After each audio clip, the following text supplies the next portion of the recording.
hicimos las segundas en verano del 2023 en Amarauna y estamos organizándonos para realizar unas terceras jornadas de ciencia, conciencia y cambio de paradigma. Aún no tenemos fecha ni lugar, pero bueno, iremos informando los canales habituales de Telegram, de Caguas Editorial y en la web de caguas.es. Y nada, pues sin más dilación, bueno, sí que me gustaría hablar de un poco de Máximo Sandín, evidentemente, que es el artífice de este libro.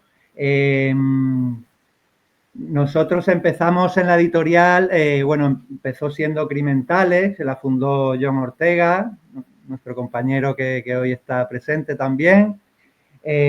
Con este título, el de Pensando la Evolución, Pensando la Vida, y esta primera edición.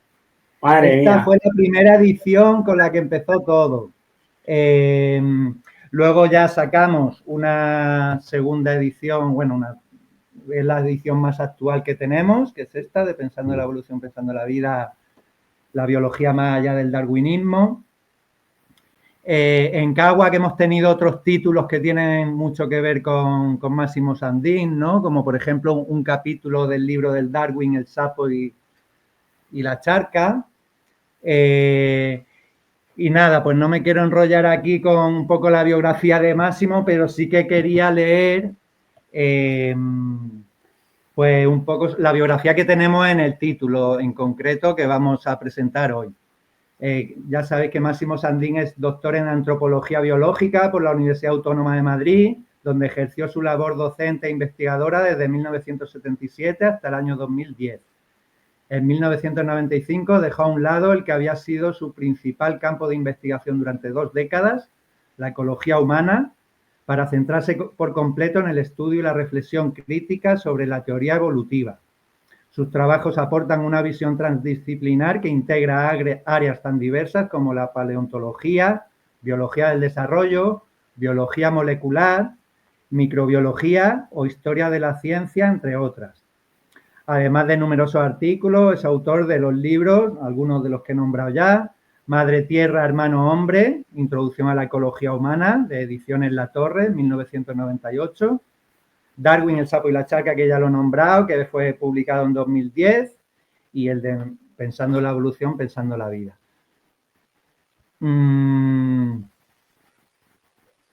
Acordaros también, bueno, recordaros que es el primer libro con el que estrenamos la colección de Ciencia, Conciencia y Cambio de Paradigma. Podéis ver en la web por las diferentes colecciones que tenemos y, bueno, estrenamos la de Ciencia, Conciencia y Cambio de Paradigma con este maravilloso título de La mar y los mensajeros 30 años después. Claro, os diréis, pero ¿quiénes son los artífices de esta edición? Bueno, pues os presento, que ya la tenéis delante, a Almudena Zaragoza y a John Ortega. Fueron los dos alumnos de Máximo Sandín, son biólogos. En concreto, Almudena es creadora de la web oficial de Máximo, somos virusyBacterias.net, gran comunicadora, formadora en la Universidad del Terreno, y en la página web, ahora desarrolla su trabajo en la página web de Ciencias de la Vida y nuevabiología.com. Bienvenida, Almudena, un placer verte por aquí. Muchas gracias por invitarme, encantada de estar aquí. Gracias, Almudena. Y John Ortega es paleoantropólogo, especializado en evolución humana, trabaja en yacimientos arqueológicos, paleolíticos. Fundó Caguas, creo que lo he nombrado ya, con la publicación del libro de Pensando la Evolución, Pensando la Vida, de Máximo Sandín.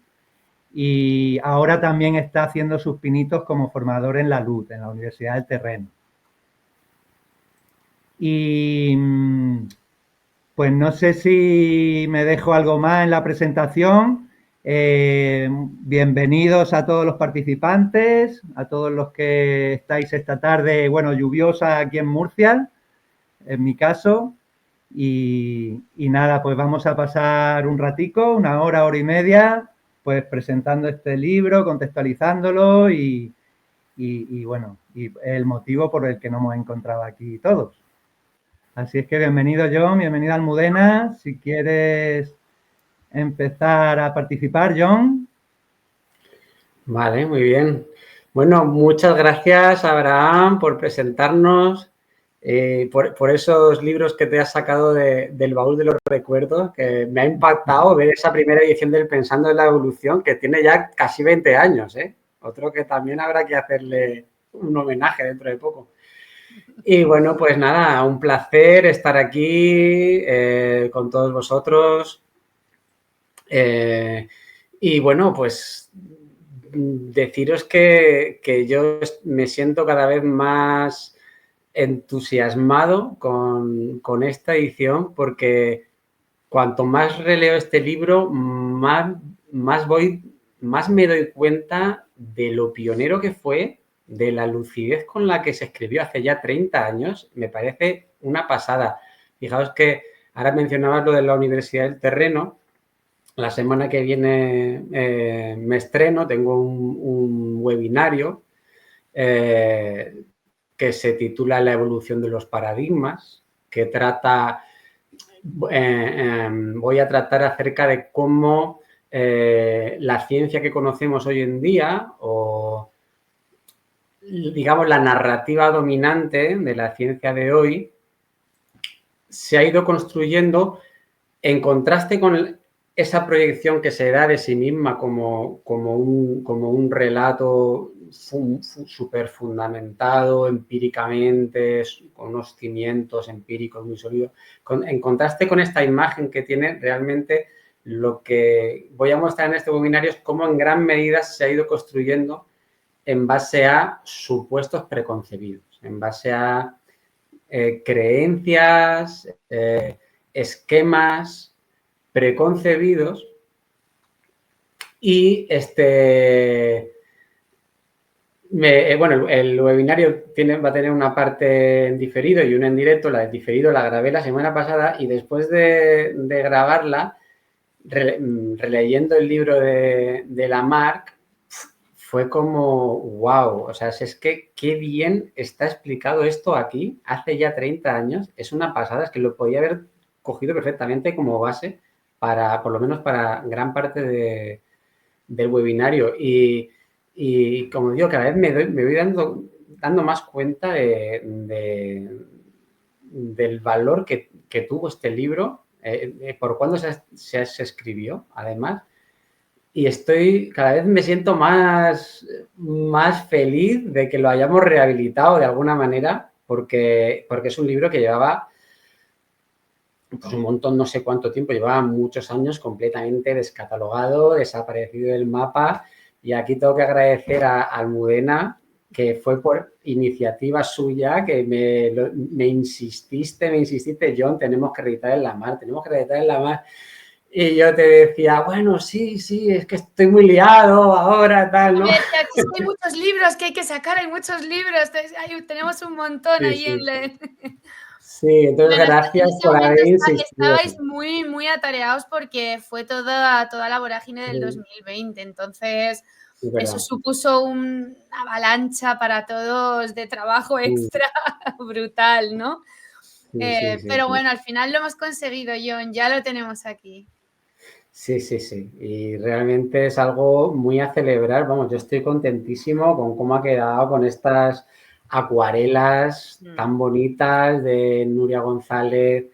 También todo este repaso que hemos introducido también de lo que es la obra posterior de Máximo, que se desarrolla a partir de este libro. Este libro fue el punto de partida desde el que desarrolló toda su obra posterior. Y bueno, también esta bibliografía ampliada que hemos puesto gracias también a este trabajo que ha hecho Almudena durante todos estos años, de ir recopilando en la web de Tejiendo la Red de la Vida, cómo ha ido recopilando todas las referencias que iba incorporando Máximo en sus artículos posteriores, más otras que ha ido también añadiendo ella de su cosecha. Y gracias a todo este trabajo, pues hemos podido también incluir una bibliografía temática ampliada, y creo que el resultado, bueno, yo estoy, ¿qué puedo decir? Estoy encantado. Me parece que soy igual parezco como una abuela hablando de su nieto, pero la verdad es que estoy, vamos, me parece una maravilla y muy a celebrar porque este libro es el fruto de mucho, ¿no? De mucho muchísimo. Trabajo, de corazón, en fin. De muchísimo, porque, a ver, o sea, la gente tiene que entender que no ha sido coger un texto del 95 y ya está, y darle color y ya está, no, las acuarelas están hechas a mano. 35 ilustraciones que se han hecho durante casi un año a mano, o sea, con todo cuidado, ¿no?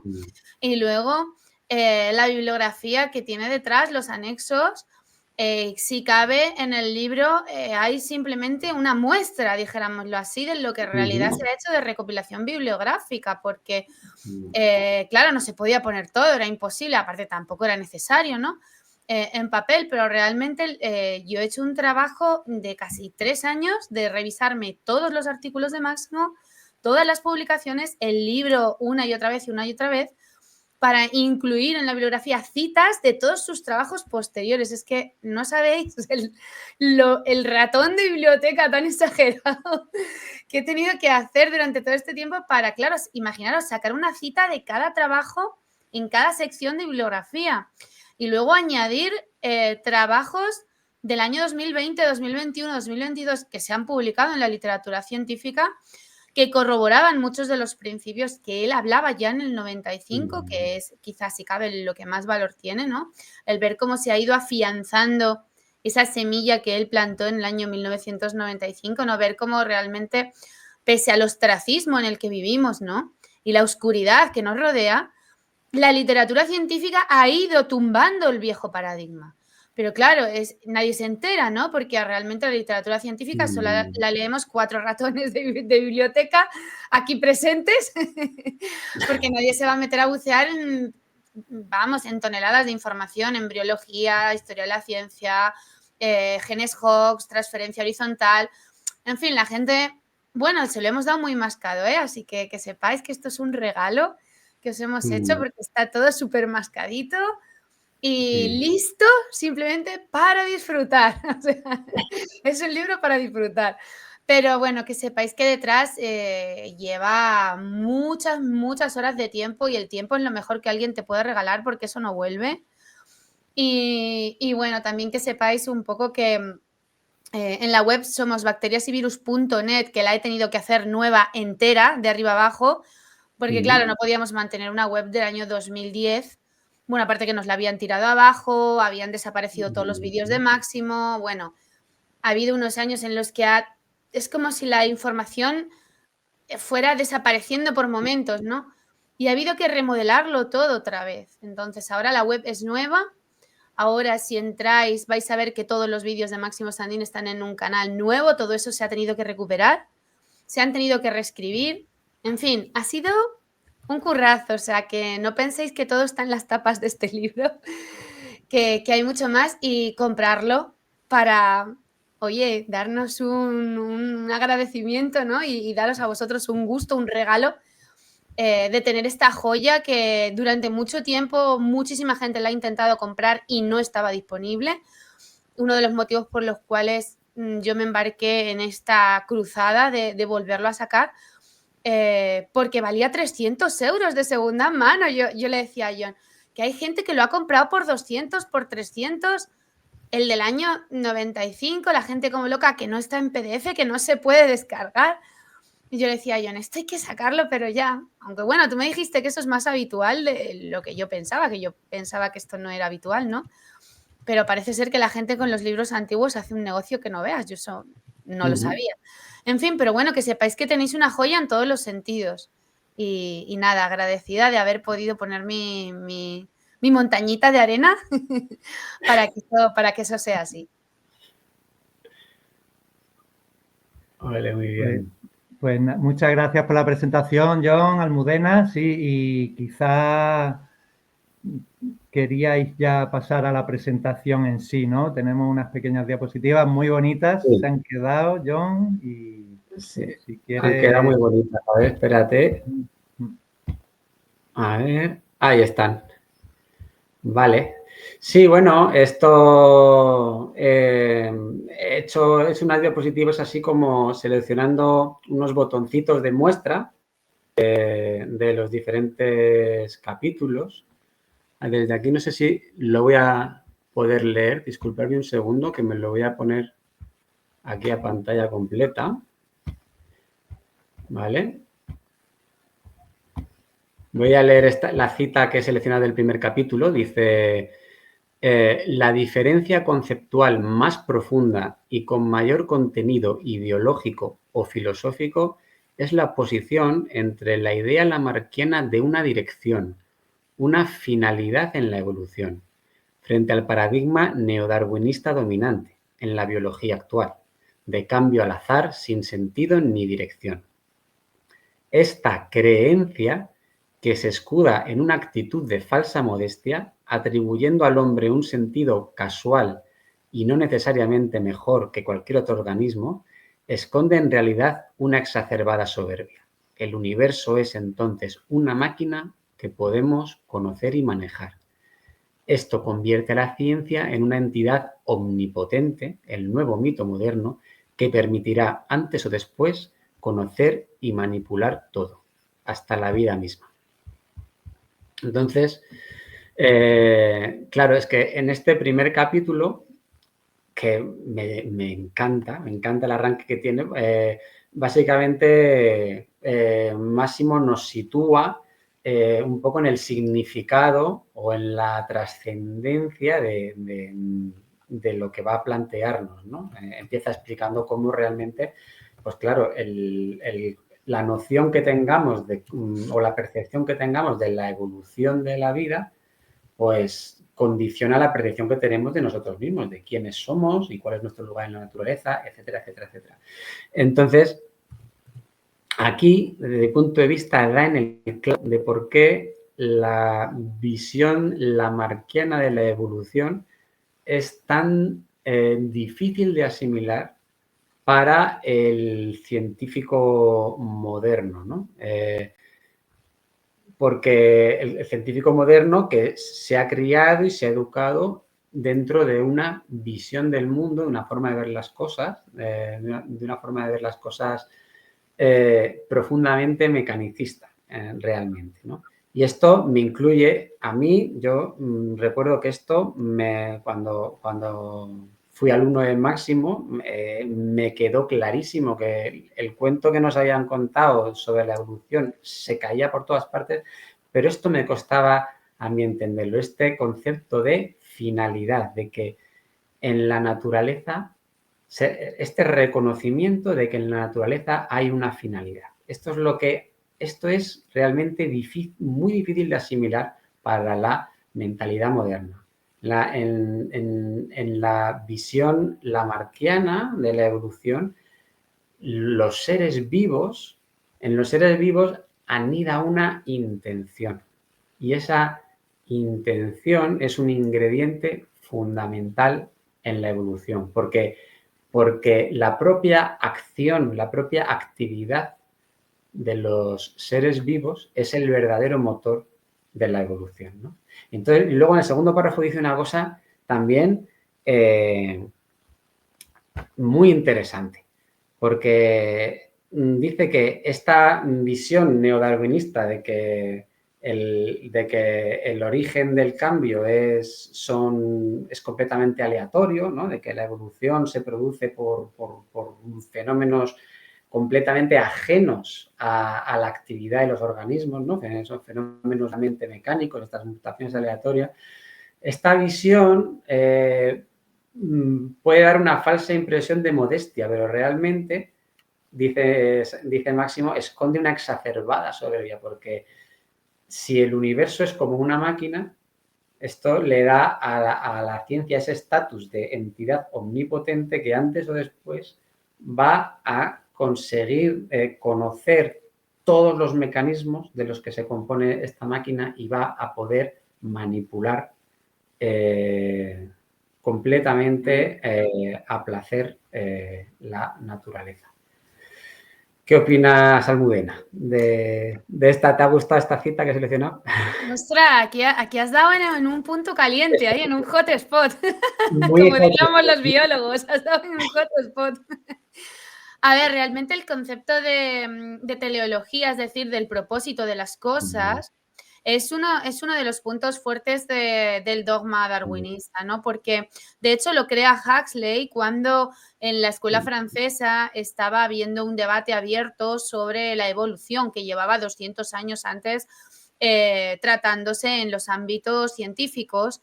Inglaterra quería la supremacía en cuanto a los avances en ciencia, ya que estaba en plena industrialización, y se les ocurre en estos círculos de poder de la Royal Society, ¿no? Esto fue idea de Huxley directamente, intentar zanjar ese debate evolutivo que había en la época de la escuela lamarckiana, porque los evolucionistas originales eran lamarckianos, no darwinianos, ¿vale? Se les ocurre decir que la evolución era un fenómeno azaroso, poquito a poco, cambios en lo pequeño de manera aleatoria. ¿Vale? Esta idea que puede parecer tan sumamente inocente, ¿no? Cambió toda nuestra concepción del mundo, porque si en la naturaleza nada tiene sentido, todo es aleatorio, todo es al azar, primero tú estás proponiendo un modelo que es imposible de probar, porque si algo es aleatorio no tienes forma ni manera de poderlo probar, ¿no? Y luego, por otro lado, estás dando la idea en general al público de que en la naturaleza nada tiene un porqué, nada ocurre por algo, ¿vale? Pero como Máximo siempre decía, cuando una cigüeña está haciendo el nido, pues obviamente lo hace por algo, no lo hace azarosamente, ¿no? No cae ahí de repente y empieza a coger palos al azar, ¿no? O sea, que en la naturaleza realmente sí que hay un propósito, pero ya no solamente en la naturaleza o que los seres tengamos un propósito, ¿no? Para hacer las cosas, sino algo más profundo, la propia evolución, es decir, el origen de las especies, el origen de la vida, tiene un propósito también. ¿Por qué tiene un propósito? Pues porque tiende a una complejidad, es decir, tiene una tendencia creciente a la autorregulación, a la interacción compleja. Y además, a medida que va habiendo saltos evolutivos en el registro fósil, se va viendo un aumento de complejidad desde una medusa hasta nosotros, pues se va viendo que hay un aumento en la complejidad. Entonces, el origen de la vida tiene una finalidad, tiene un propósito. Por lo tanto, esta aleatoriedad, este vacío de propósito creado a posta para intentar precisamente eliminar ese debate sano científico que había en ese momento con una hipótesis que era imposible de probar y que aparte pensemos que la aleatoriedad, es decir, que algo sea al azar, implica que no se conoce cómo es. Es decir, el azar es la ausencia de conocimiento. Por lo tanto, introduce a la mente de las personas en un galimatías que es imposible de probar, pero aparte que induce una ausencia de conocimiento. Y esto a lo mejor puede parecer muy filosófico, pero rige hoy en día nuestro pensamiento y nos ha hecho un daño tremendo, ¿no? Porque efectivamente, como dice John, por culpa de esta visión, nos pueden manejar de mejor manera y han eliminado por completo el debate sobre el origen de la vida. Se ha cerrado, esa puerta se ha cerrado y obviamente hasta que no ha habido gente que ha dudado de la inconsistencia en el relato darwiniano, pues no se ha vuelto a retomar el debate lamarckiano sano del origen de la vida, ¿no? De hecho, hoy en día se desconoce mucho más de lo que se conoce, por mucho que los darwinistas digan que todo es al azar poco a poco y que ya está todo explicado, ¿no? Así que con esta cita abrimos una puerta hacia el debate sano, científico, profundo sobre el origen de la vida. Salimos de la aleatoriedad, salimos del ostracismo del puede pasar cualquier cosa en cualquier momento, vamos a centrarnos en lo que de verdad pasa y en lo que de verdad sabemos y en las investigaciones científicas serias y no en el azar, que es la ausencia del conocimiento, ¿no? Muy bien. Me acabo de acordar de una cosa, hablando un poco, que precisamente en este capítulo, en la primera tirada de esta nueva edición que hemos hecho, hemos tenido un error, ha habido un error en la impresión, que luego nunca se sabe las cosas, ¿no?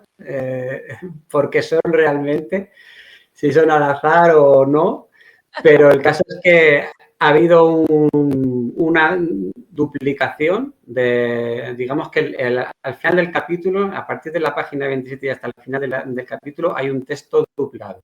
Parece que se nos ha metido por ahí un transposón, ha duplicado un trozo de texto. No es un error, entiendo yo, Gaby, porque no falta nada de contenido, es simplemente un texto que está duplicado. De todas formas, ya hemos avisado de que si alguien quiere que le cambiemos el libro ya con el error corregido, pues nos puede escribir si les puedes poner luego, Abraham, el correo de pedidos o... Bueno, esto simplemente. Vale, seguimos con la presentación. Bueno, esta es un poquito larga, pero realmente nos introduce muy bien a lo que va a ser contenido del libro. Fijaos, dice, a medida que se producen nuevos descubrimientos, aparecen más misterios que hacen tambalearse las bases fundamentales de la teoría sintética de orientación neodarwinista, actualmente admitida por la mayor parte de la comunidad científica. La constatación de estos hechos ha conducido a la elaboración de distintos modelos evolutivos adicionales, basados a veces en supuestos poco ajustados a la realidad observable, en un intento de amoldar los datos existentes al concepto tan querido por nuestra cultura de la selección natural como motor de cambio y evolución.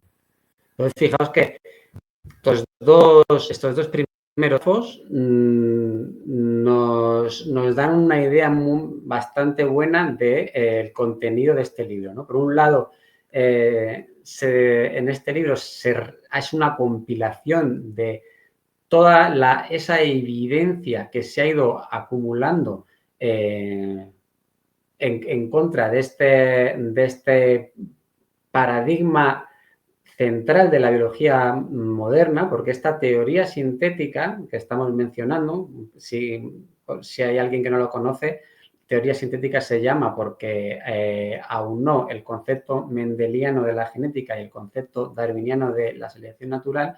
Y esta teoría sintética a día de hoy se sigue enseñando en todos los libros de texto como el paradigma central de toda la biología, la explicación del origen de toda la diversidad biológica que conocemos hoy, ¿vale? Entonces, en este libro, escrito en el 95, ya recopila una cantidad de evidencia enorme, pues de los datos del registro fósil, de los conocimientos que ya había entonces sobre la complejidad de la organización genómica, etcétera.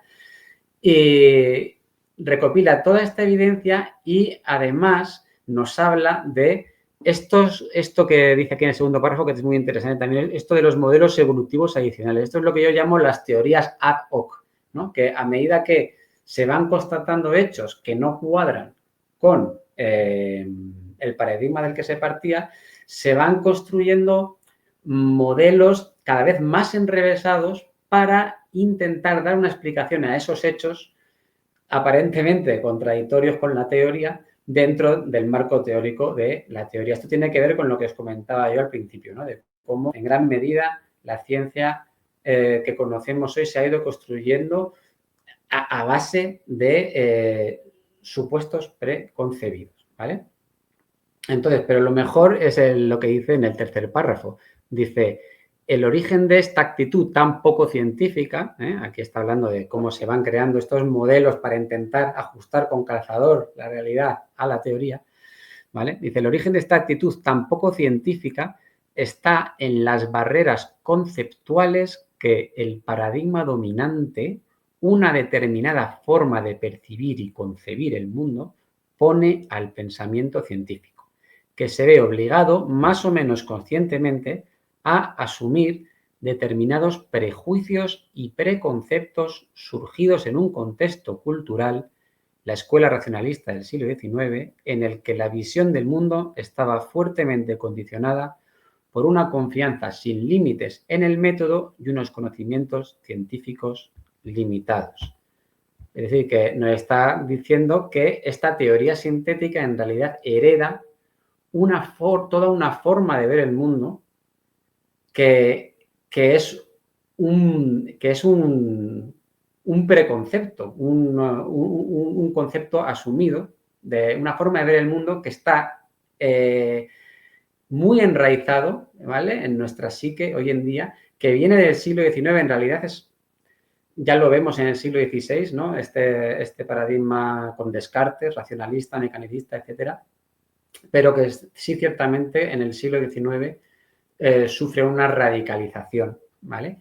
Y entonces, en este capítulo, que es un capítulo espectacular, ya nos da una panorámica, primero, de cómo se crea esta teoría sintética, que se crea a partir de un desarrollo puramente teórico, de un desarrollo puramente matemático, que se denominó genética de poblaciones, y que se desarrolla a partir de tomar la noción mendeliana de la genética, que viene a decir que la información hereditaria consiste en unos elementos individuales llamados genes que codifican información para una serie de características, que son las que definen a los diferentes seres vivos, y que además estos genes, estas unidades individuales, mutan al azar.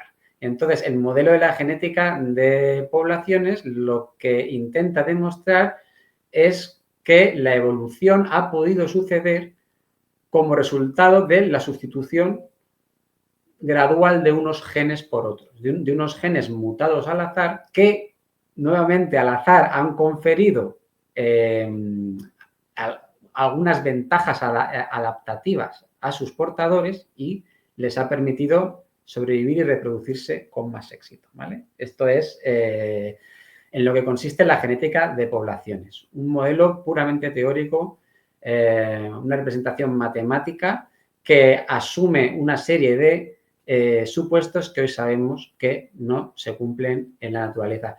Pero lo interesante, bueno, una cosa también muy interesante que nos explica Máximo en este capítulo es que no solamente ya nos da una primera perspectiva de todos estos hechos con los que toda esta realidad contra la que la teoría se va chocando una y otra vez, sino que incluso sin salir de su propio marco teórico, nos explica cómo esta genética de poblaciones no consiguió resolver una serie de problemas fundamentales acerca del origen de... A lo mejor te apetece, Almudena, comentarnos esto. Sí, a ver, en realidad aquí hay dos puntos muy importantes. Primero, el hecho de que se cree un modelo por el que todos los seres vivos de la Tierra, humanos, guiemos lo que consideramos verdad y lo que consideramos mentira, que es el empirismo. Esta visión materialista, este método, que es el que habla Máximo, de que si con la tecnología humana de la que disponemos no conseguimos, mediante nuestros experimentos, demostrar algo, lo que sea, simplemente lo damos por inválido, tal cual, porque el método empírico, denominado empírico, se basa en la suposición de que solamente aquello que se pueda demostrar mediante experimentación, es decir, diseñando un experimento, es verdadero y el resto, en teoría, es falso. Pasa al lado de lo sobrenatural, ¿no? Digámoslo así. De aquello que no es real, que no es verdad. Claro, quien establece este método, si os dais cuenta, esto es muy poderoso, ¿no? Porque quien establece este método, que es el que luego da lugar al método científico, de hecho, el empirismo da lugar al denominado método científico, que es en el que se basa la ciencia actual. que ya desde el año 95 Máximo ya intuía el carácter de dogma más que de método empírico, porque en realidad, claro, el que controla este método, el que financia este método es el que tiene la verdad, porque para la sociedad solamente aquello que se puede demostrar con tecnología humana es real. Pero claro, si pensamos de manera un poco más profunda, obviamente no todo lo que ocurre en el universo se puede demostrar con la tecnología humana, obviamente, ¿no? De hecho, ahí tenéis a la física cuántica, ¿no? Que casi parece una magia, con máquinas gigantescas intentando ver partículas minúsculas y entre ellos no se ponen de acuerdo si es un campo, si es un fotón, si qué es esto, qué es lo otro, ¿no? En fin, que estamos intentando describir el mundo con las herramientas de las que disponemos y estas obviamente tienen una limitación. Por lo tanto, es absolutamente absurdo intentar establecer la verdad de lo que no es verdad solamente con aquello que la tecnología humana es capaz, digamos, de poner encima de la mesa, ¿no? Y luego, claro, aquí damos una herramienta quizás si cabe vital al poder establecido, ¿no? Porque en la actualidad, como es la ciencia la que dice lo que es verdad y lo que es mentira, todo aquello, obviamente, que no interese se va a llamar pseudocientífico o otros calificativos múltiples que suelen poner, y solamente aquello que dicen ellos, que producen ellos, que publican ellos en sus revistas. Recordemos que, por ejemplo, Nature, que es una de las revistas más importantes de biología, pertenece precisamente al X Club, fundado por Huxley, por Darwin, por Galton, etcétera, o sea, por los mismos que estamos viendo ahora, que manipulan la mayoría del relato, ¿no? Que estamos escuchando por todos sitios. Sus herederos, obviamente, pero que siguen ahí, ocupando cargos de poder, ¿no? Entonces, claro, el crear un método por el cual tú puedas decir lo que es verdadero o falso, te da el poder, primero, obviamente, de corromper el método, que es lo que han hecho ellos, crear todo un relato completamente anticientífico, imposible de demostrar, que no se corresponde con lo que ocurre en la naturaleza, pero que, como lo dicen ellos, pues ya es una verdad universal y ya está, fin. De ahí que haya obtenido el cáliz de dogma, ¿no? Como los propios genes que comentabas. Hoy en día todo el mundo cree que los genes son como una especie de fragmento de una pieza de una máquina, de la máquina humana, que tú la puedes coger, la puedes cambiar, que un gen dice cómo eres, hasta incluso si eres egoísta o incluso si vas a ser panadero, ¿no? También lo ponen los genes. Y eso es una idea absolutamente surrealista, ¿no? Eso sí que forma parte de la mitología, o sea, no es real. Pero como lo dice la ciencia, pues ya simplemente se establece una verdad a través del poder utilizando el método, ¿no? Claro, Máximo siempre decía, bueno, él y muchos autores, sobre todo la gente más disidente, que es en la observación de los fenómenos, en el sentido común, donde de verdad debería erradicar el verdadero conocimiento, ¿no? Y que realmente la ciencia hoy en día se ha alejado del conocimiento.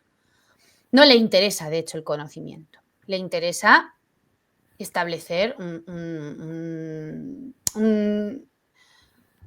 discurso de dominación, porque al final es un discurso de dominación, que es en realidad lo que les interesa, para que todo el mundo piense que son máquinas egoístas, ¿no? Y competitivas, ¿no? Y realmente actúen en base a un modelo que otros crearon y que nos hemos creído que es la verdad, cuando en realidad no es así, ¿no?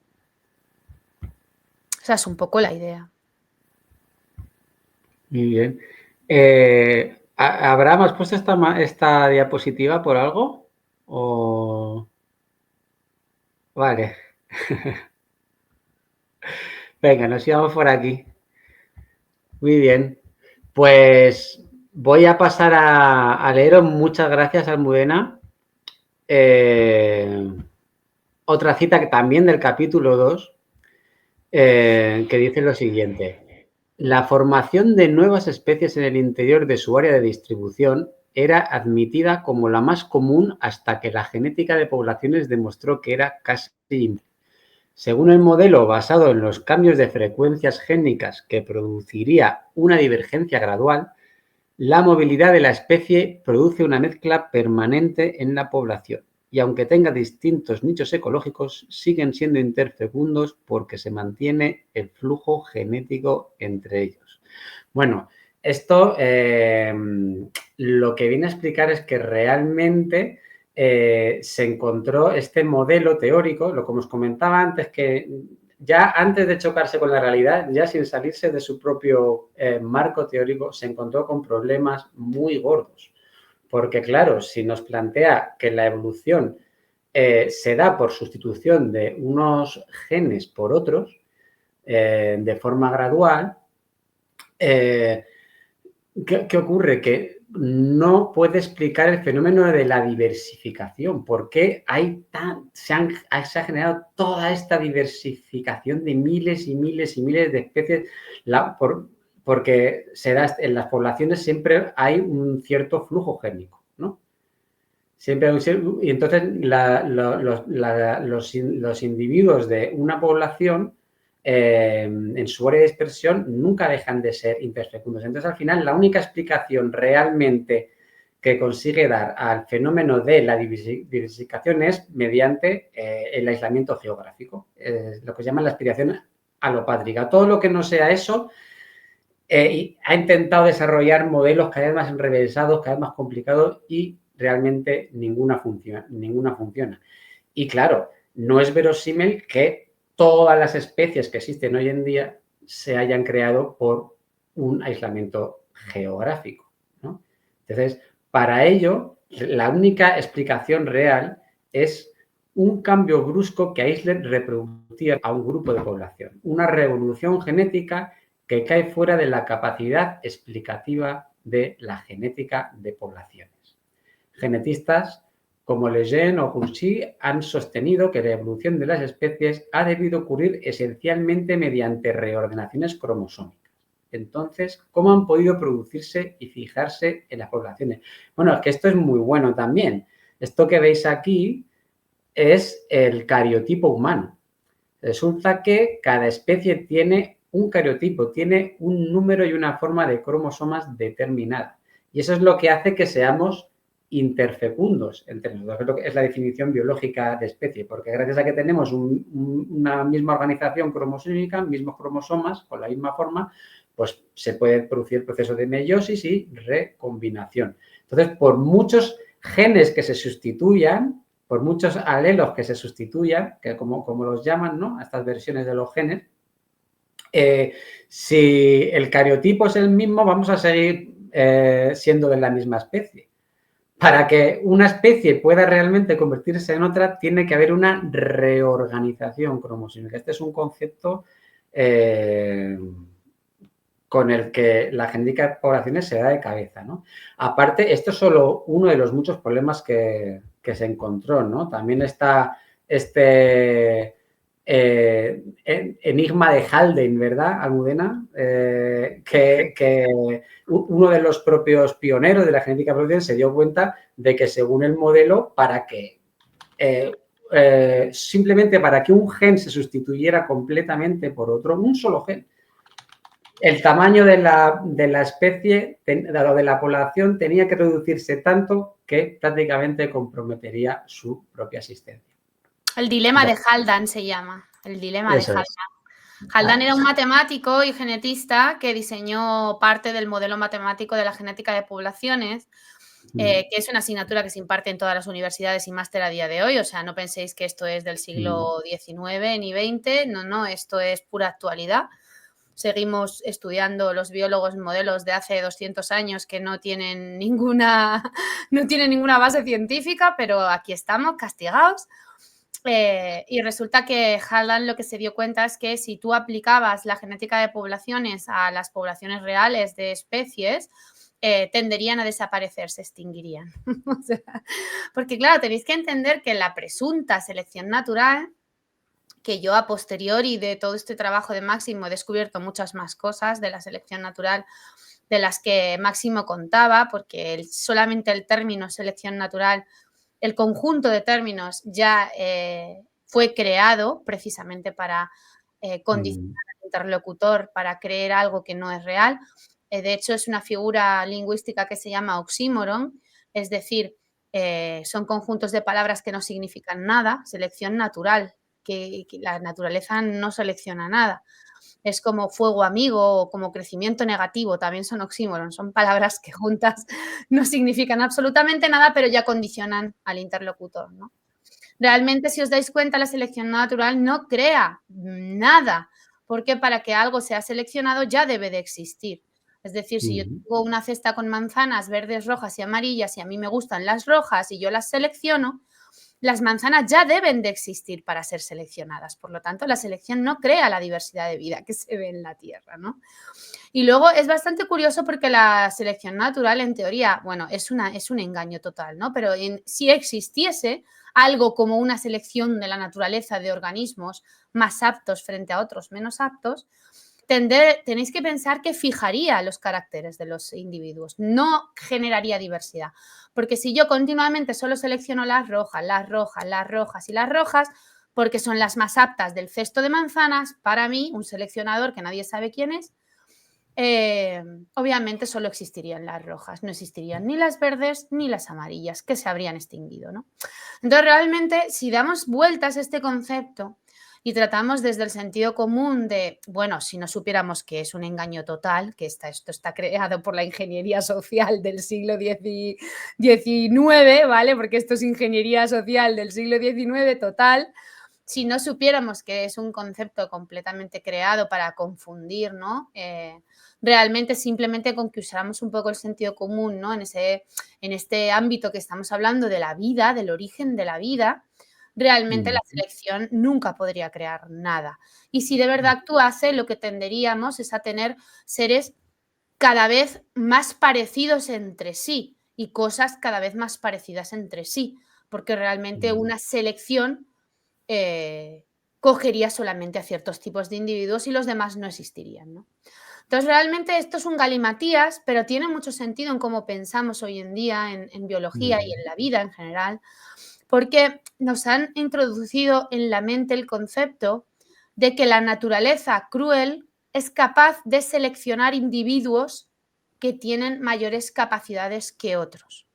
Y realmente esto es un discurso muy del darwinismo social, en el que existen seres superiores a otros seres y que esconde, en realidad, un espejo del statu quo de una oligarquía que quería ver reflejado en una supuesta ley natural que explicaba el origen de la vida, su estatus social como gente superior por encima de otra gente inferior, ¿no? De hecho, toda la teoría sintética de la evolución proviene de la eugenesia, corriente creada por el primo de Darwin, Galton. Correcto. Y realmente hasta el concepto de genes viene de la eugenesia, y la eugenesia, si buscáis en internet, los que nunca hayáis oído este horrible término, incluso llegó en Estados Unidos a prohibir casarse a gente si no tenían certificados eugenésicos, incluso a esterilizar a cientos de miles de personas que se consideraban no aptas y se consideraba que no se debían de reproducir. Este concepto del más apto y el menos apto llevado a la genética, porque al final la teoría sintética se basa en la genética. Y la genética es genética mendeliana, que solo estudian todos los chavales de cuarto de la ESO, que yo lo sé porque yo soy profesora y he tenido que impartir este temario, ¿no? La genética mendeliana habla de genes dominantes frente a genes recesivos, ¿vale? Y eso lo aprenden todos los chavales en el colegio. Entonces, volvemos a los mismos conceptos creados por una oligarquía poderosa que quería introducir sus ideas en la población en general para justificar su statu quo y las aberraciones que estaban haciendo, ¿no? Entendiendo como que ellos eran los superiores, ¿no? La supremacía británica, la supremacía americana, que luego pasó a Alemania. De hecho, hubo una corriente darwinista fortísima en Alemania. Yo hace poco he estado revisando textos del Mein Kampf de Hitler y, bueno, te pone los pelos de gallina porque tiene párrafos textuales idénticos a toda la corriente eugenista que derivó del primo de Darwin. Era lógico, ¿no? Entonces, claro, realmente pensar que la genética está basada en esta idea de racismo y de individuos seleccionados, ¿no? Nos hace darnos cuenta de la importancia de este tipo de obras como la de Máximo y también de lo que supondría cambiar el pensamiento de la humanidad hacia unos valores que reflejen en realidad lo que se observa en la naturaleza, que no tiene nada que ver con lo que nos han contado, ¿no? Sí, total. Y esto que comentas, ¿no? De esta conexión entre el origen de la teoría sintética y la eugenesia, tan claro como que el primer libro, o sea, la primera obra donde hay una formulación completa, que se considera ya una formulación completa de la teoría sintética, el autor fue Ronald Fisher, que es consumado y declaradísimo eugenista, ¿no? Pues sí, amigos, así son las cosas. Y bueno, pues vamos a pasar ahora a hablar un poquito del capítulo 3, que es un capítulo precioso, el significado evolutivo del origen de la vida, porque fijaos que en este capítulo no habla, o sea, por supuesto habla de, pone en evidencia lo que ya dijo Bertalanffy en los años 50, ¿no? La teoría sintética no puede explicar el origen de la vida porque ya asume que existe un sistema genético que puede mutar, que puede con capacidad de replicarse, etcétera, etcétera, etcétera, etcétera. El modelo asume ya la preexistencia de todo este sistema. Y este sistema, además, es un sistema complejísimo, ¿no? que implica la existencia simultánea de una cantidad enorme de macromoléculas, y cada una de ellas tiene es prácticamente imposible que una sola de ellas se haya originado al azar. Pues imaginaros todas, ¿no? Voy a leer la cita, aquí me lo pongo, dice: el dogma que sustenta la interpretación de la diversidad biológica desde la teoría sintética de la evolución es que la vida ha podido producirse mediante reacciones químicas ocurridas de forma espontánea y aleatoria, a partir de los elementos existentes en la atmósfera primitiva de la Tierra. La posibilidad de llegar por azar a una sola cadena peptídica sería de 1 contra un 1 seguido de tantos ceros como para llenar un volumen del tamaño de las obras completas de Shakespeare, ¿no? Pero en este capítulo no solo nos habla de que el propio origen de la vida, de las primeras células, no está explicado, ¿no? por esta teoría que pretende explicárnoslo todo, sino que es que ninguno de los fenómenos fundamentales de la evolución, es decir, el origen de ninguno de los elementos, de los aspectos en los que consiste la vida tal y como la conocemos hoy, puede explicarse mediante este modelo, ¿no? O sea, aparte del origen de las primeras células, nos habla, por ejemplo, del origen de las condiciones de la vida, de las condiciones ambientales, de esta atmósfera con una composición tan estable, climática, todo eso, que han sido condiciones generadas por las bacterias, que por cierto son la cosa más lamarquiana del mundo, las bacterias. Luego, si nos da tiempo, hablaremos un poco. También nos habla del origen de la célula eucariota, que sabemos hoy que fue por fusión de bacterias, el origen de los seres pluricelulares, o sea, ¿cómo vamos a explicar a partir de mutaciones al azar de bacterias, de organismos unicelulares, de repente que haya una diferenciación celular, diferentes tipos de tejidos, un plan de organización, un diseño embrionario para el desarrollo embrionario, perdón. En fin, básicamente este capítulo nos hace un repaso por todos aquellos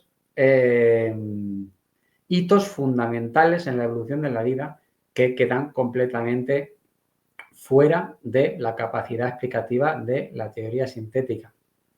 ¿Quieres comentarnos algo, Almudena?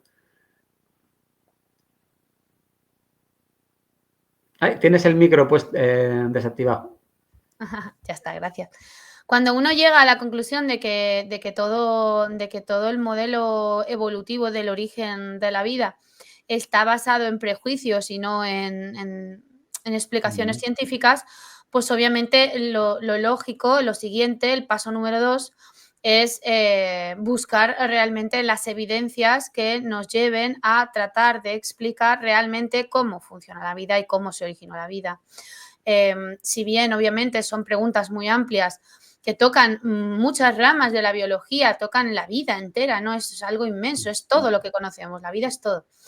Pues Máximo empezó por pequeñas cosas, pero luego fue reuniendo una enorme cantidad de información de hasta 20 secciones de bibliografía que tenemos en la web, que realmente hablan un poco de los campos más destacados dentro de esa búsqueda de esa alternativa a cómo se originaría la vida que el darwinismo nos ha negado, ¿no?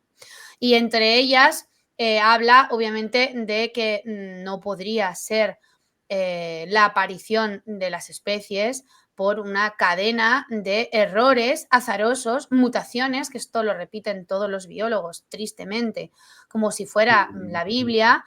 La evolución son mutaciones aleatorias que se acumulan en el tiempo, imperceptibles. O sea, si os fijáis, algo imperceptible, o sea, algo que no se puede percibir con el tiempo, ¿no? Mutación, ¿qué es la mutación? Vamos a analizar, porque aquí el lenguaje tiene mucho que ver, ¿no? Porque está hecho de manera perniciosa todo el relato en biología, no dieron puntada sin hilo, ¿vale? O sea, esto es así. Claro, mutación, ¿qué es? Un error en la copia. ¿De verdad os creéis que todos los seres vivos somos fruto de errores en la copia del material genético? Que de repente nadie sabe cómo se acumularon poco a poco, imperceptiblemente. Es que si uno bucea simplemente en el propio lenguaje, se da cuenta que todas estas explicaciones están vacías, es decir, no explican nada. Son simplemente un hilo, una madeja de confusión continua, ¿no? Esta cita de Máximo seguramente la sacaría, porque yo ya no solamente he profundizado en el trabajo de Máximo, sino que ya a mí este trabajo ya me ha llevado al infinito y más allá, ¿no? Como dirían en esta famosa peli de Disney, ¿no? Me llevó al trabajo de Hoyle, del famosísimo astrofísico padre de la astrobiología, junto con Chandra Wickremahindra, que son Hoyle y Wickremahindra, que son dos astrobiólogos fantásticos. Si bien es verdad que el oficialismo los ha llamado de todo menos bonitos, pero bueno, eso es a todos los que sacamos la patita del dogma, ¿no? Sus obras son maravillosas, ¿vale? A mí me han encantado. De hecho, ellos calcularon la probabilidad matemática de que esto fuese así, es decir, por combinaciones aleatorias, porque el oficialismo nos explica que el origen de la vida son combinaciones aleatorias de moléculas que acabaron, nadie sabe cómo, ¿no? En el ambiente primigenio, dando, ¡pum!, de repente aparece la vida, nadie sabe muy bien por qué, ¿no? Y ellos calcularon esta probabilidad y creo que era del orden de 10 a la menos 49, es decir, 0 la probabilidad de que la vida se crease de forma aleatoria. De hecho, ellos hacen otra cita muy parecida a esta de Máximo, que es la del Boeing 747. O sea, que la vida se genere de manera aleatoria sería como tirar las piezas de un Boeing 747 a un huracán y que el huracán te devolviese el avión totalmente montado, ¿no? Eso es la probabilidad de que la vida se generara de manera aleatoria. Son geniales estos dos. Hoyle ya ha fallecido, pero Wickremahindra, ¿no? De hecho, su último libro lo compré, solo está en inglés, desgraciadamente, pero vaya. Y ellos hablan de que la vida realmente, el origen de la vida, tiene que estar en el universo. Aquí veis una maravillosa imagen que aparece en el libro de la mar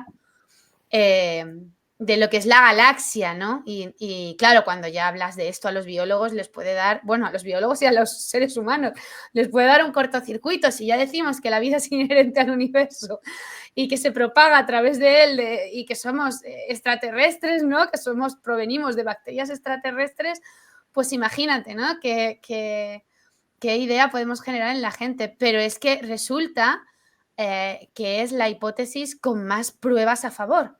Y aquí, como estamos hablando de ciencia y no de dogmas, aunque nos parezca sorprendente, toda la enorme cantidad de datos que se han recogido del universo, de sondas, incluso de telescopios, espectrofotómetros de masas, en fin, aparatos supermodernos, incluso meteoritos que han caído en la Tierra, nos hablan de que la vida no es un fenómeno aleatorio en una charca caliente de la Tierra, como te cuentan todos los documentales de Netflix, sino que en realidad sería un fenómeno inherente al universo. A mí esto me parece de una belleza impresionante, ¿no?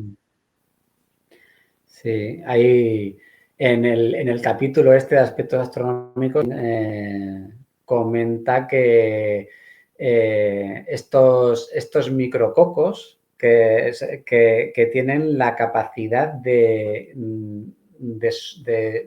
sobrevivir a radiaciones de rayos X 10.000 veces superior a cualquier radiación que haya podido sufrir la superficie de la corteza terrestre en toda su historia. Son radiaciones de una intensidad que de forma natural solo se pueden recibir en el espacio exterior, fuera de esta protección que nos ofrece el campo electromagnético de la Tierra, ¿no? Entonces, ¿qué sentido tiene, ¿no? Desde esta concepción de la evolución como una selección de mutaciones adaptativas ¿a qué? ¿No? Y estas bacterias realmente son capaces de reparar su ADN a una velocidad tan grande, porque claro,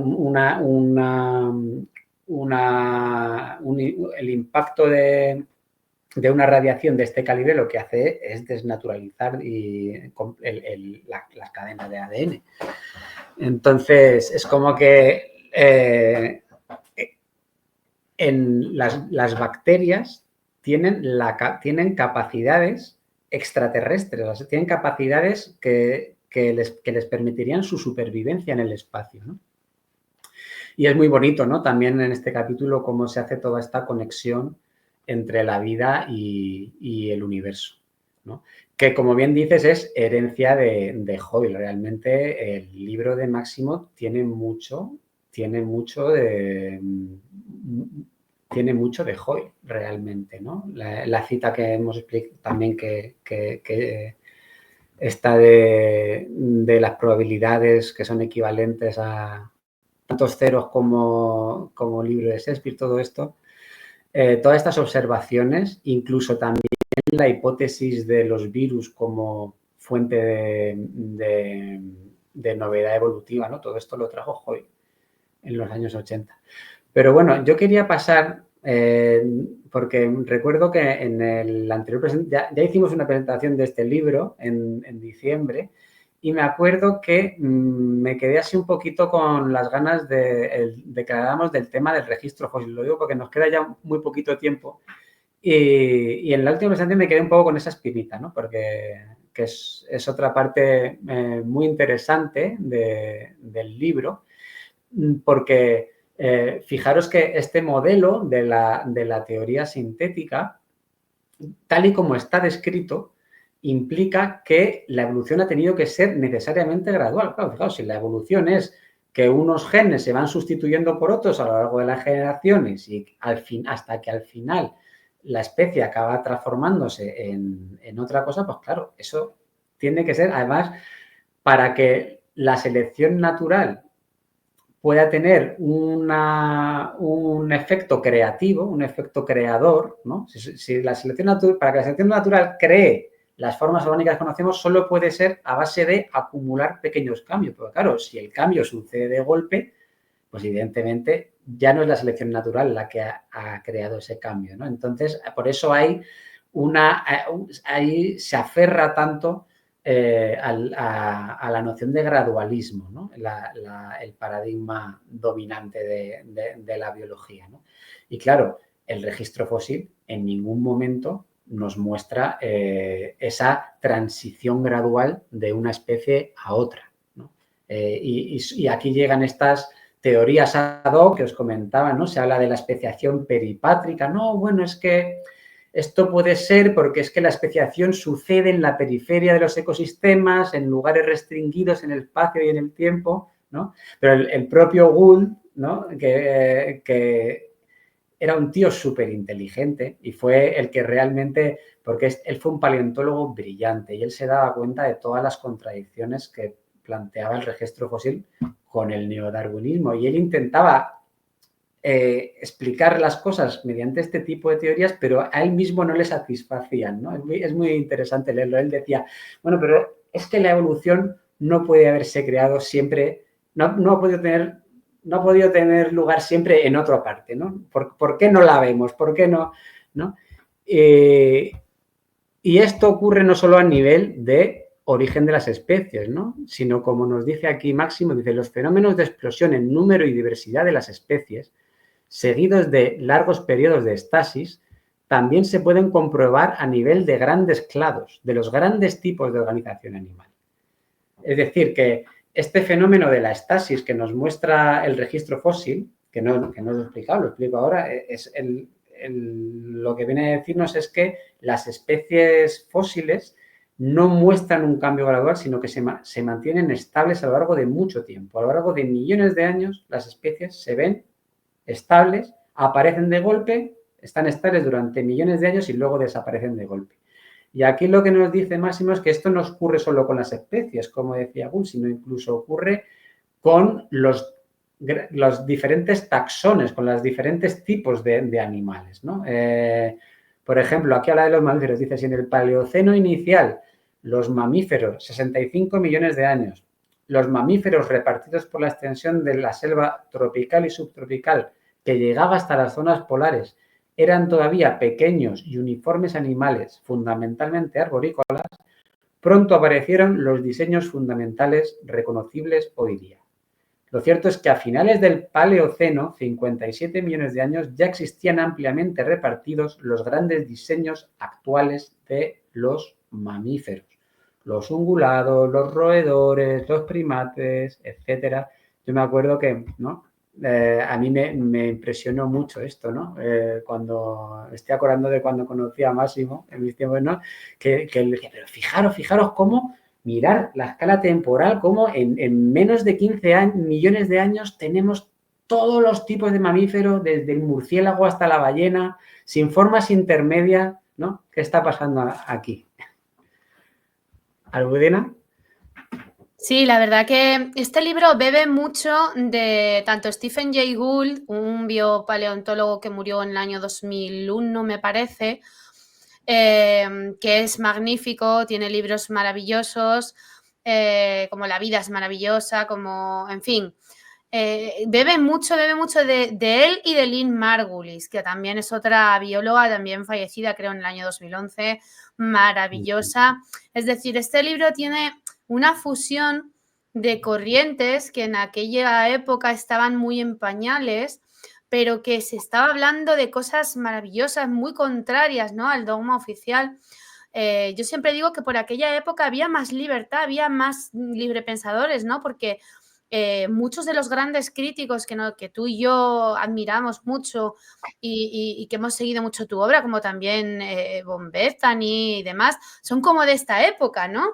Son épocas en las que el pensamiento humano está muy amordazado y luego, sin embargo, hay otras épocas en las que hay mucha creatividad. También Sheldrake es de esta época, otro gran biólogo, el de los campos mórficos y demás, ¿no? Entonces, claro, este libro bebe mucho de ese momento en el que salieron autores, también Lipton también es coetáneo más o menos de ellos, ¿no? Bruce Lipton, que es otro biólogo también maravilloso, ¿no? Que también contaba lo de la biología de la creencia, ¿no? De cómo puedes somatizar, ¿no? Y demás.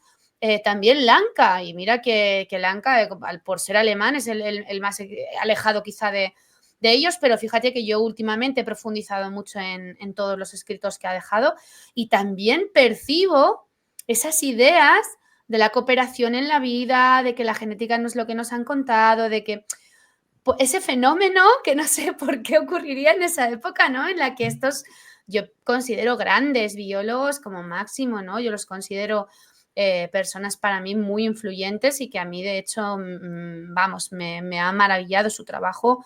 Qué pena que no les hayamos escuchado o que no haya llegado lo suficientemente lejos todo este compendio, ¿no?, de aportaciones que Máximo supo fusionar, ¿no?, en obras como esta, que venían de otros idiomas, ¿no?, incluso del ámbito científico, que normalmente no llega a la persona de a pie, porque son publicaciones como para un sector muy cerrado, ¿no?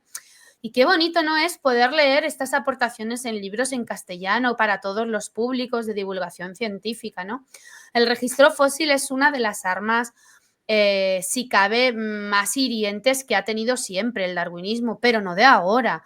De hecho, el darwinismo ha sido acusado recientemente incluso de inventarse dinosaurios, y esto no es ninguna mentira. Yo he estado profundizando en muchos vídeos que ahora dicen que si los dinosaurios no existieron y no sé qué. Yo quería saber por qué la gente decía eso, de dónde venía, ¿no? Y resulta que es que el darwinismo ha estado a lo largo de muchos años generando incluso hasta esqueletos artificiales, como el famosísimo hombre de Piltdown, que es una de los estafas en antropología más conocidas, pero que no solo está esa, que es que yo he profundizado y hay muchísimas más, que probablemente muchos de los dinosaurios que nos vende Hollywood no son como nos los venden, ¿no? Sino que son una construcción ¿buscando qué? ¿Buscando qué? ¿Por qué engañar tanto? ¿Por qué nos han engañado tanto? Pues porque había que encajar los famosísimos eslabones perdidos de los que habla el darwinismo con su evolución gradual darwiniana en la ausencia de evidencia del registro fósil de ese relato. Porque en el registro fósil se ve todo lo contrario. Se ven, como decía Stephen Jay Gould, explosiones de biodiversidad en momentos concretos que además encima suelen coincidir con momentos en los cuales ha caído un meteorito en la Tierra, ha habido una gran explosión, ha habido una gran extinción masiva en nuestro planeta y eso se observa en el registro fósil por una gran cantidad de mortalidad, un montón de fósiles de individuos que murieron a la vez en un evento catastrófico y luego se ve a posteriori de eso una radiación, una explosión de biodiversidad que en poco tiempo, como comentaba John, nos aparecen todas las especies que conocemos, ¿no? De ese periodo, ¿no? Entonces, el darwinismo ha intentado incluso hasta empañar esa ausencia de pruebas del registro fósil que avalaban su hipótesis, que nunca fue una teoría, del origen de las especies, ¿no? Entonces, claro, si ahora empezamos a echar la vista atrás y a revisar bien el registro fósil, nos damos cuenta que hay un montón de denuncias desde la época de la Royal Society en adelante de paleontólogos y antropólogos que han revisado esas construcciones que hicieron los darwinistas asociados a la Royal Society y a esos círculos de poder, y resulta que muchas de las construcciones esqueléticas son falsas, es decir, son... Interesante. Sí, es curioso, por ejemplo, hay una muy famosa, bueno, tú la del hombre de Piltdown la tienes que conocer más que de sobra porque tú eres antropólogo, pero hay una, por ejemplo, en el mundo de la paleontología muy famosa, una aspis, que era una serpiente que llegó a ocupar 3 salas de museo, gigantesca, ¿no? Una serpiente como monstruosa, ¿no? Pues resulta que fue una reconstrucción utilizando huesos de ballenas del Eoceno. O sea, es decir, una estafa en la que se reconstruyó falsamente una serpiente gigante. Pero es que ejemplos de esto, de incluso esa creación artificial de eslabones perdidos para intentar encajar el darwinismo como fuera, las encuentras incluso en el año 1999, chicos, y fijaros de lo que estamos hablando, o sea, hace nada, la revista National Geographic publicó una supuesta ave intermediaria, de hecho Máximo habla de estas especies mosaico, además poniendo el ejemplo precisamente de un ave, del Archaeopteryx, es muy famoso, es un fósil muy famoso. Bueno, pues resulta que en el año 99 se publicó en National Geographic, nada más y nada menos, en la revista, hace nada, un supuesto eslabón perdido entre las aves y los reptiles, y resulta que fue una burda estafa y tuvieron que retirar la revista, pedir disculpas e incluso hubo un juicio. O sea que fijaros hasta qué punto han sido capaces de llegar los darwinistas para intentar encajar este dogma que nunca fue real, incluso hasta en el tema de la paleontología, ¿no? Creando también una confusión tremenda, incluso gente que llega a decir que los dinosaurios no existieron, que bueno, eso tendría mucho de lo que hablar, no en este programa obviamente, pero para que os pique un poco el gusanillo de tratar un poquito a los futuros lectores o actuales lectores ya de esta obra, de comprender la importancia que tiene la paleontología y el registro fósil en la explicación de lo que ha ocurrido en nuestro planeta, ¿no? En ese registro de tiempos pasados, que nos da una pista de cómo ocurren las cosas, ¿no? Pues no perdáis de vista estos aspectos paleontológicos que tienen una gran importancia, ¿no? Sí, esto que nos comentas, ¿no? Tiene que ver mucho también con esto de el sesgo de los estándares de aceptación que se dice, ¿no? Como cuando un trabajo viene a corroborar el paradigma dominante, los estándares de aceptación son bajísimos y es súper fácil colarlo y salir en el National Geographic y tal. Ahora, como como se te ocurra hacer un replanteamiento crítico del paradigma, ya puedes tenerlo súper bien fundamentado, súper bien hilado, súper bien tal, que ni te lo publican, ¿no? Y esa diferencia entre los estándares de aceptación va generando un sesgo, claro, como de publicaciones que van reafirmando el paradigma existente, ¿no? Y sí, así es, amigos. Y bueno, y esto del registro fósil es muy bonito porque ya no solamente nos muestra que la evolución no fue gradual, como nos cuenta las teorías sintéticas y además nos pone en evidencia que la evolución de la vida es un fenómeno realmente planetario, ¿no? Porque de repente todas las especies son como pulsiones, hay como un impulso que de repente desaparece todos ecosistemas enteros y se vuelven a crear a la vez, ¿no? Formas de diseños diferentes, las radiaciones de especies, ¿no? Que se dan y cada cierto tiempo, además, con esta conexión astronómica, ¿no? Que veíamos aquí, estos ciclos de cada 30 y pocos millones de años que coinciden con los momentos en los que la Tierra, el sistema solar atraviesa el plano galáctico y entra en estas nubes periféricas de materia y cómo estos lapsos de tiempo coinciden con esta periodicidad de extinciones masivas, reacciones masivas, caídas de grandes meteoritos, etcétera, ¿no?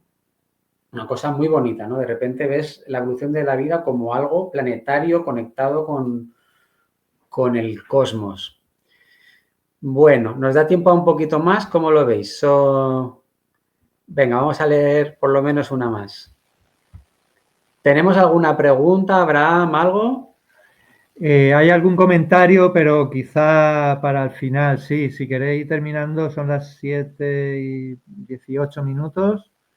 Estamos en directo y sí que hay un comentario, pero sí, de lo que habéis hablado, si queréis lo comento o me espero al final, que si queréis. Venga, si queréis, hago una última diapositiva. Sí, ¿vale? Porque ya se nos terminamos acaba el tiempo. Sí. ¿Cuál os apetece más? Venga, os voy a elegir anatómico-funcionales, embriológicos o genéticos. Hombre, el de la salida a la Tierra, el del paso de los animales acuáticos a la Tierra es mi capítulo favorito. Vale, pues anatómico-funcionales. A ver, leo, el salto al medio terrestre conlleva unas modificaciones fisiológicas tan grandes, sistema excretor, balance hídrico-salino, sistema respiratorio, que la necesaria conjunción para la regulación coordinada de todos estos procesos solo se puede explicar si se produce con algún fin, ya que su acumulación por procesos aleatorios sería poco menos que imposible. La coincidencia al azar de estos cambios fisiológicos con los anatómicos necesarios para moverse por tierra, aquí también introducimos todo el tema de toda la reestructuración anatómica, esquelética, muscular, etcétera, disminuye las probabilidades hasta el valor más próximo a cero. Sin etapas intermedias, los primeros anfibios ya tenían el esqueleto perfectamente formado para soportar las enormes diferencias mecánicas que separan el movimiento flotante de la marcha por tierra. ¿Almudena? Sí, yo siempre cuento esto a los biólogos que puedo pillar, que se dejan engañar. Bueno, yo como médica de la formación durante muchísimo tiempo he tenido la ocasión de dar cursos de formación a gente de máster, de universidad, etcétera. Y esto me encantaba contarlo, me encantaba. Es que no hay nada que rompa más los esquemas darwinistas que esto. Porque a todos, si pensamos en la evolución gradual darwiniana que nos han explicado en el colegio, nos viene a la mente el típico pez que se arrastra por el suelo y acaba saliendo a la tierra. Porque esa imagen la han usado en los dibujos animados, la han usado en las películas, en los documentales. El típico pececito pulmonado que va por el agua, ¿no? Y es el el eslabón perdido entre los peces y los animales terrestres, ¿no? Nunca un animal de esas características como puede ser este que estáis viendo aquí, el segundo, empezando por arriba, los esqueletos, el segundo sería de un pez, quizá puede ser un pez pulmonado, puede ser un pez que tenga unas paletas para moverse por zonas de encharcamiento temporal, ¿no? Hay peces como hoy en día siguen existiendo, como los celacantos, los dimnos, en fin. Son peces que viven en zonas que se suelen desecar y entonces se tienen que mover, digamos, hacia otras zonas de agua, ¿no? Entonces tienen un sistema de locomoción muy primitivo que no está conectado con el esqueleto axial, ¿vale? Son una especie de palas con las que ellos van como arrastrándose por el suelo, ¿no? Máximo nos dice aquí que es imposible que un animal poquito a poco pasase del agua a la tierra por los mecanismos que nos cuentan los darwinistas, porque un animal terrestre, a diferencia de un animal acuático, por mucho que esté pulmonado y que se arrastre por el suelo, tiene una enorme cantidad de cambios, tanto anatómicos como fisiológicos, necesarios para pasar del agua a la tierra. Por ejemplo, las articulaciones tanto pelviana como tanto la articulación pelviana como la articulación torácica, ¿no? Ambas dos tienen que sujetar el esqueleto en la tierra. Si os fijáis en un pez, no están siquiera unidas al esqueleto axial, pero sin embargo un animal terrestre sí. Pero no solamente eso, necesitamos un sistema de aspiración negativa para poder respirar oxígeno en la tierra en vez de en el agua, que nos valen unas branquias o simplemente unas superficies de intercambio y punto. Necesitamos órganos de los sentidos, porque no es lo mismo ver debajo del agua, oler, que no existe como tal el olfato debajo del agua, es una recepción química muy distinta a la que hay en la tierra. Pero no solamente eso, también la reproducción. Un animal para reproducirse debajo del agua, con que literalmente no necesita ni siquiera un sistema de fecundación interno como el que tienen, por ejemplo, los animales terrestres, ¿no? Entonces, un cambio de un animal acuático a un animal terrestre nunca podría ser de manera gradual, poquito a poco y despacito en el tiempo, porque eso es absolutamente absurdo. ¿Qué le sale? Primero la articulación torácica y va arrastrando las patas de atrás y luego en otra mutación le sale la de atrás y en otra mutación le salen...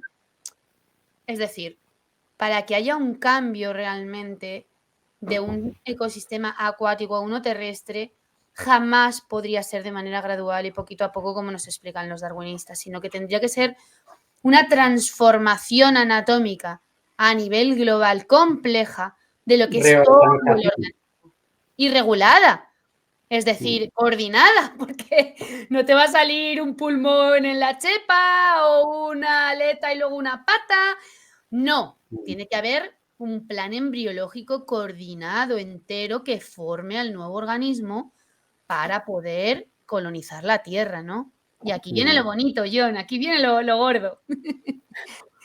Sí, bueno, ya se nos acaba el tiempo, yo creo que ya no voy a seguir leyendo estas citas tan largas, pero voy a intentar hacer un súper breve resumen de lo que faltaba, sencillamente, pues el tema de la embriología, que es algo que también la teoría sintética desdeñó por completo. Cuando se crea la teoría sintética, todo se centra en que la evolución se puede entender como el estudio de cómo unos genes se sustituyen por otros.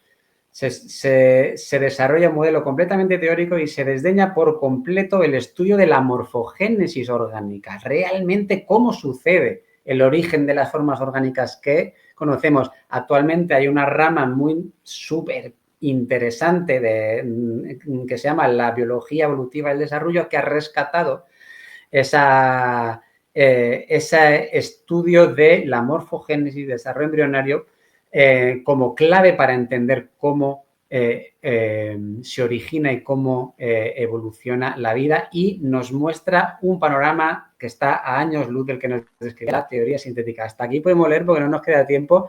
Y con la genética, bueno, ¿qué decir de la genética? Desde mi punto de vista, es lo más flagrante de todo, ¿no? Porque realmente la noción de la genética de la que parte la teoría sintética está a años luz de lo que sabemos hoy en día de la organización genómica, que es de una complejidad tal y además que evidencia un sistema que es capaz de reorganizarse, ¿no? Con todos estos elementos móviles.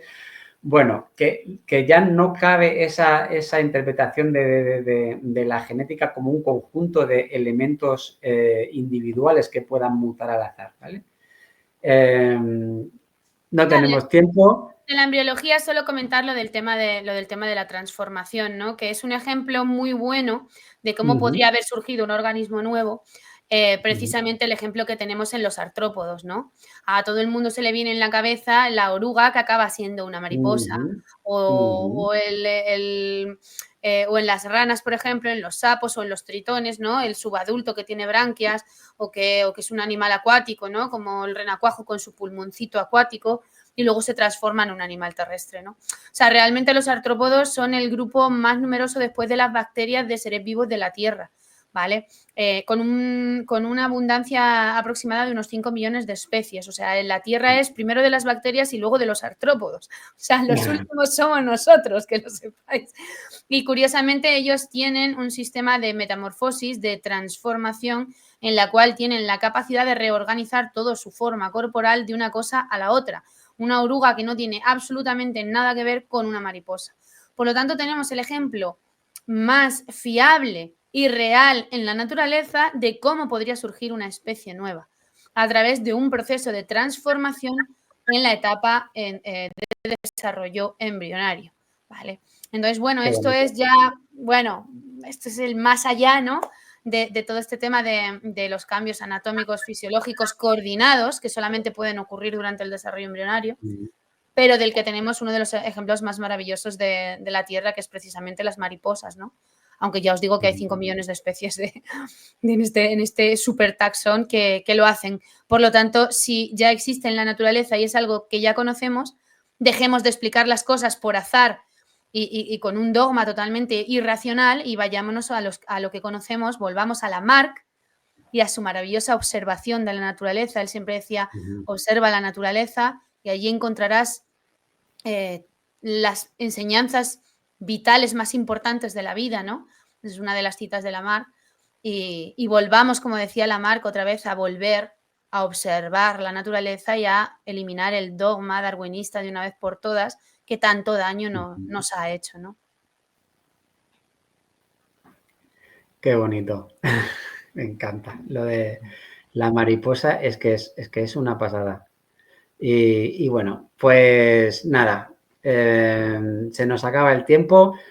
Simplemente eso, ¿no? Es que quería un poco porque puede ser que haya gente que le pille más o menos de nuevo estos temas y yo sí que os quería dejar la idea, aunque no nos dé tiempo de desarrollarla, de que esta noción de los genes, de la genética que hemos explicado al principio, está más que superada. Es que la información genética...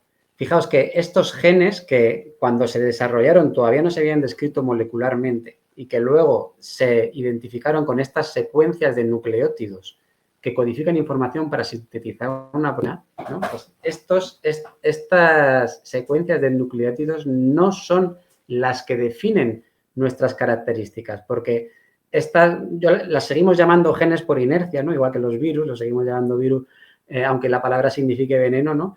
Estos genes, estas secuencias de nucleótidos son súper parecidas, por ejemplo, entre el humano y el ratón. Tenemos prácticamente los mismos genes muy similares que generan proteínas idénticas o muy similares con las mismas funciones.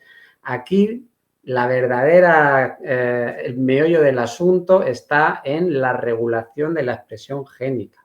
Es decir, porque no tiene el mismo significado que se exprese, que se sintetice una proteína en un tejido o en otro, en un momento del desarrollo embrionario o en otro, o regulada, o que la expresión esté regulada de una forma o de otra. Ahí es donde está el verdadero meollo. Y eso, amigos, no puede reducirse a un conjunto de unidades que van mutando, y mucho menos que muten al azar. O sea, esto, cuando nos adentramos en el mundo de lo que conocemos hoy de la genómica, vemos un universo impresionante que es capaz de reorganizarse y que además no tiene ningún sentido, que es un sistema irreductiblemente complejo, ¿no? Lo siguiente, o sea, no tiene ningún sentido que pueda mutar al azar. No tiene absolutamente ningún sentido.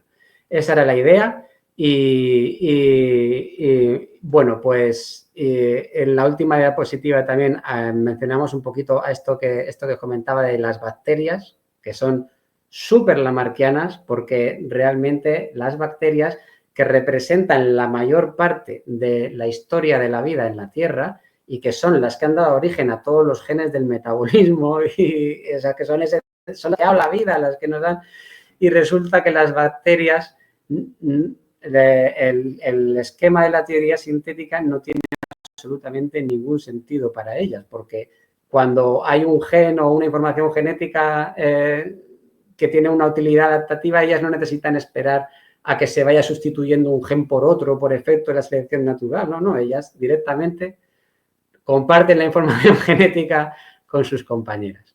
Bueno, esto es así, muy resumidito, pero bueno, por dejaros una pinceladica y para que conozcáis un poco esa variedad de temas, ¿no? De disciplinas en las que entra este libro, todas apasionantes.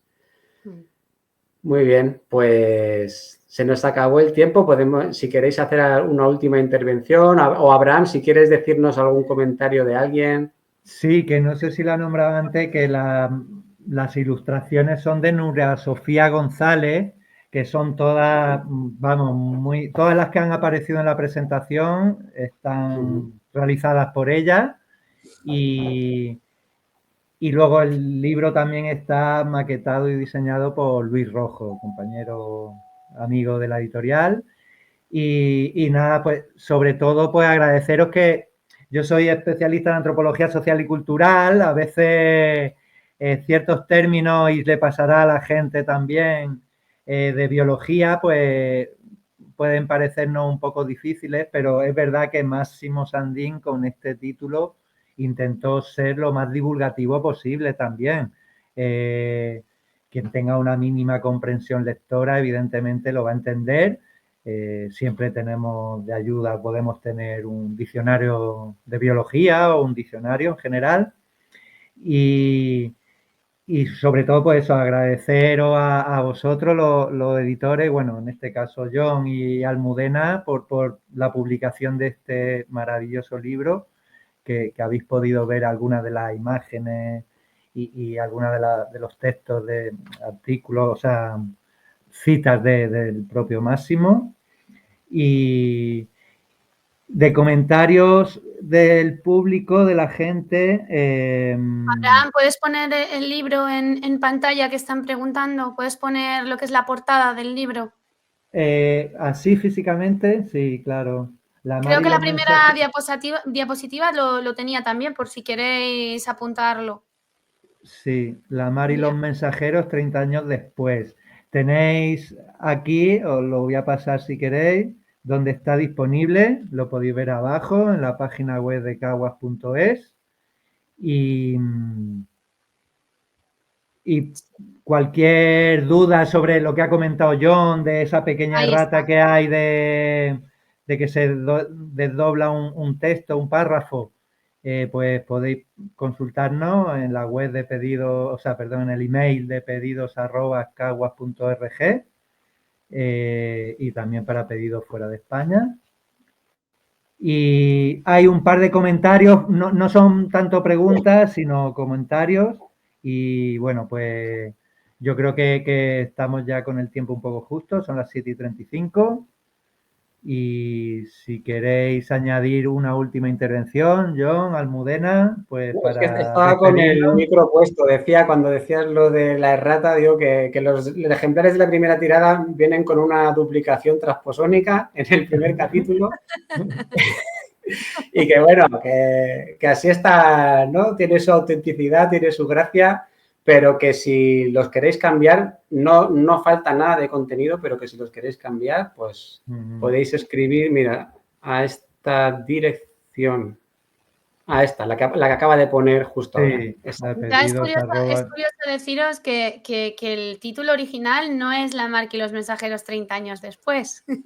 Claro. El título original, que viene en la contraportada, no es que no venga, pero claro, tampoco era cuestión de poner tanto texto, porque Máximo quería sobre todo enfatizar lo de los 30 años para que se viera que lo que él postuló en aquel momento, pues como que sigue vigente hoy en día, ¿no? Le dio como más importancia a ese aspecto, ¿no? Pero yo, sin embargo, pienso que en el título original hay algo que no hemos contado, que es el meollo de toda la obra y que de verdad es lo que tenéis que leer y que no voy a spoilear, pero simplemente deciros que el título original es La función de los virus en la evolución. Lamarck y los mensajeros, la función de los virus en la evolución. Es decir, una aportación que quizás en ese momento era prácticamente única y qué papel tienen los virus en el origen de la vida. Entonces, pues nada, si esto os da más ánimos para comprarlo, pues bienvenido. Vale. Efectivamente. Ahí esos mensajeros, esos que son de alguna manera como ese pegamento, esa pieza clave de la que no hemos hablado y que une todos los temas de los que... Sí, no podíamos spoilearlo porque entonces es como si ya se el final y ya. Entonces aquí no hacemos nada, John, nos vamos a casa ya, no lee nadie el libro. Exacto. Bueno. Pues nada, Almudena, John, muchísimas gracias. Muchas gracias a los participantes. Hemos estado más de 50 personas en directo y quedará grabado en el canal de Twitch de Simbiosis-TV y luego lo subiremos seguramente editado al canal de Odyssey de Kawak Editorial. Podéis ver las sesiones anteriores de este ciclo de Ciencia, Conciencia y Cambio de Paradigma. La sesión número 43 ha sido, y agradecido por todo a todos los que habéis participado en la edición de este libro maravilloso de Máximo Sandín, La Mar y los Mensajeros, 30 años después. Muchas gracias. También se subirá al canal de Almudena, me imagino. Sí, yo intentaré colgarlo junto con todos los vídeos de Máximo, ¿vale? Porque como hice una lista de reproducción de todas las ponencias y todo lo que borraron por ahí, lo conseguimos recuperar y está todo guardado, pues en el canal nuestro también lo subiremos. Así, pues bueno, queda todo como en el mismo sitio que siempre es una referencia, ¿no? Aparte de los canales de la editorial, pues bueno, que también esté un poco en el trabajo también que yo he ido recopilando de Máximo, ¿no? Muy bien. Bueno, pues muy buen día a todos, muy buen fin de semana y muchísimas gracias. Igualmente. Un abrazo muy grande, adiós. Muchas gracias a todos. Hasta luego.